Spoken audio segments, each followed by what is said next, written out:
It's Fox and Friends. It is, and it's the Tuesday before Thanksgiving. If you're heading off for the holidays, we hope you have a very safe trip. Over the river. And through the woods. To Grandma's house we'd go. And after months of negotiations, the super committee throwing in the towel, they're not going anywhere, and admitting defeat. The bipartisan group of lawmakers failed to reach a deal to cut the deficit by at least $1.2 trillion. Joining us right now is super committee member and Pennsylvania Senator Pat Toomey. Good morning to you, sir. Morning, guys. You know, I know a lot of people have said, oh, the super committee, it was a super failure. But, you know, I've been looking at the email in the last 15 minutes. I see there are a lot of people who actually support members of the Republican Party who did not cave because the Democrats were insistent on $1 trillion worth of tax hikes. $1 trillion in tax hikes is right and would have been devastating for our economy. You know, what is the point of doing something in the committee that's going to make our economy even worse? And the other thing, let's be candid here. The problem is a spending problem in Washington. With the very same tax rates we have today, as recently as 2007, we had an almost balanced budget. But then President Obama was elected. Democrats had complete control of the government, and they went on a spending binge like we've never seen before. We were trying to get that spending under control, but the Democrats were insistent it had to have a $1 trillion tax increase. So, Senator, you supplied a plan that Dick Durbin briefly said was a breakthrough.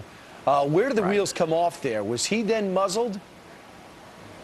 Well, you know, I think there was some initial interest in the plan that I offered, which was to say, well, if you absolutely have to come up with revenue, the way to do it is by reforming our tax code, simplify it, lower marginal rates, get rid of some of the loopholes and special interest carve-outs, and specifically, explicitly avoid the big tax increase that's coming in 14 months.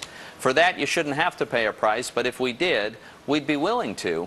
And the Democrats just said, no, not if it's not $1 trillion. All right, so yesterday on the show, Senator John Kerry was here, and this was before you decided that this thing would end in defeat. And right here on the show, he offered a new deal to you. Listen to this. We will take Senator Toomey's $350 billion.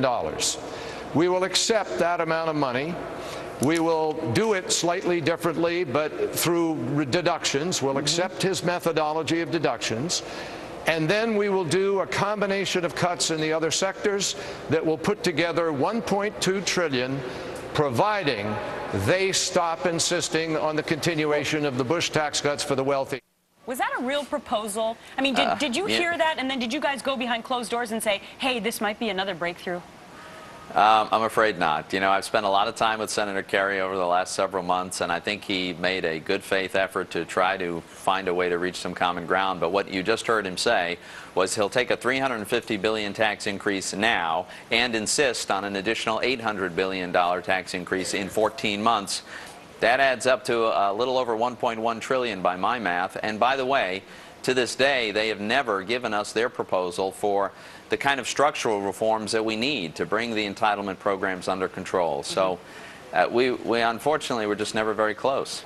What about the President of the United States? He was missing it, you know, after trying to get that grand deal with John Boehner a couple of months ago. He's been missing in action. I mean, in Washington, D.C. these days, if you want to get something done, you've got to have the President of the United States involved. And he obviously not serious about deficit reduction nor entitlement reform. And not only that, the president actively made our job more difficult. He issued veto threats. He said any touch in Obamacare had to be off the table, despite the fact that over time that's a multi-trillion-dollar extraordinary waste of money, very ill-conceived program. He came in and said that we ought to, in addition to all the everything else we were working on, we ought to find a way to pay for his latest $500 billion stimulus spending bill. The president was not helpful. But, Senator, I'm wondering where you go from here. The president says, I'm going to keep the pressure on. I'm going to leave those levers in place that are going to destroy the Defense Department, as well as take out some money from social programs. What's next? Well, what's next is I think we certainly need to have the $1.2 trillion in spending cuts that are in existing law, but they need to be done in a much smarter fashion. They're way too heavily weighted towards defense.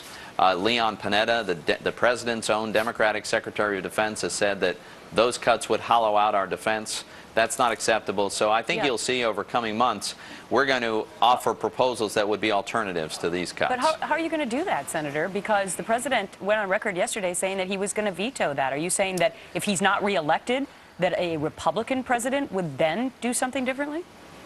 Well, certainly I believe that's true. I think a Republican president would not hollow out our defense and would use some of the very readily available opportunities to save money in other areas that the Democrats rejected on the committee, but that we would propose. But even before that, I think a lot of Democratic members of Congress are going to say, wait a minute, should we really be jeopardizing our national security when instead, for instance, we could reduce ag subsidies? I think that's going to be the kind of trade-off that we're going to present, and it'll be pretty clear, I think, that we'll be able to shift some of this.